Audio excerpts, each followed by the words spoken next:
Hello, and welcome to my office. I'm Cindy Brannon, meeting you at the crossroads of modern life in the deeper world.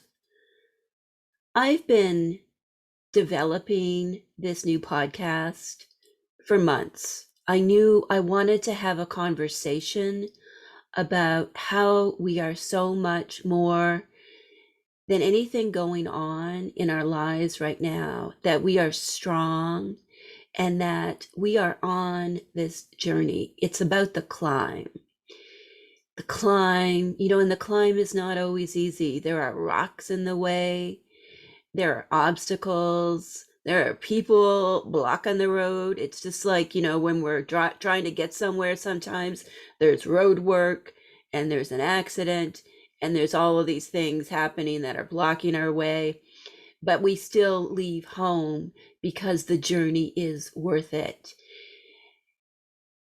And it's so easy in our world today to get consumed by our fears and anxieties.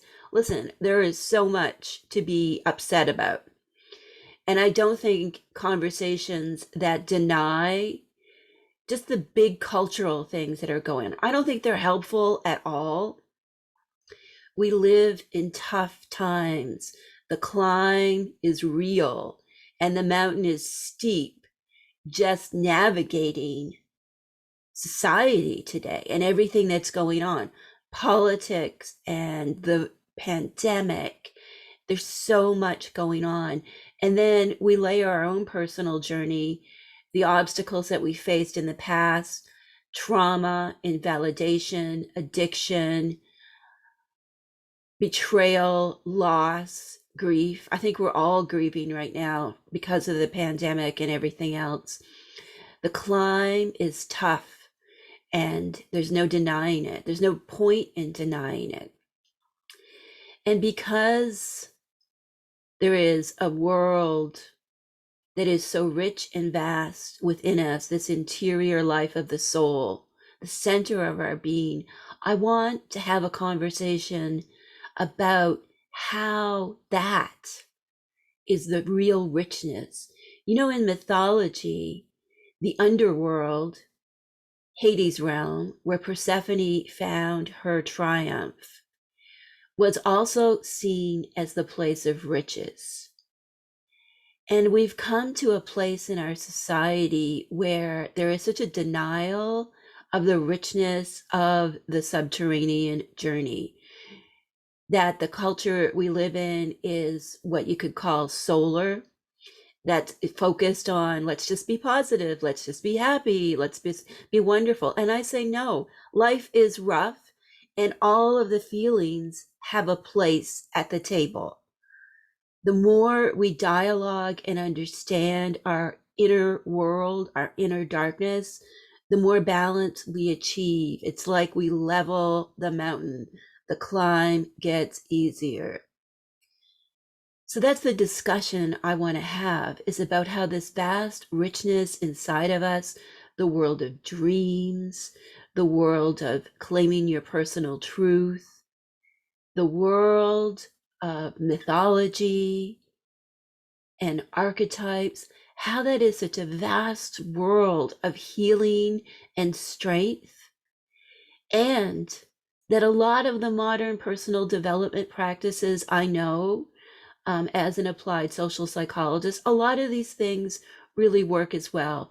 We need both.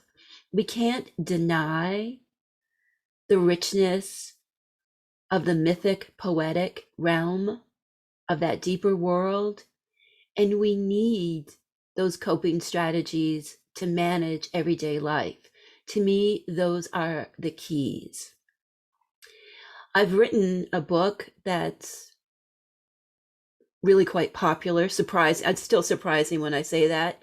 It's called Keeping Her Keys. And in that book, I explore the mythology and the historical practices surrounding the goddess Hecate and how we can lean into what we know about her and our deeply personal and intimate experiences of her, how that can be woven through ritual, meditation, and yes, even natural magic using plants and stones and candles, how all of that can be woven together into this rich tapestry for really leveling out that mountain so that we find our personal sovereignty.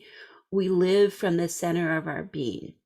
I've also written another book about plant medicine called Entering Hecate's Garden, because I firmly believe that it's only through the return to the natural world, the magic, medicine, and mystery of the natural world, will we get back to wholeness. If you look around the world these days, climate change is real. There is this huge disconnect from the natural world. We live in an age of artificial light, that we have to light up the darkness, that we can't sit with the wonders and terrors of the night.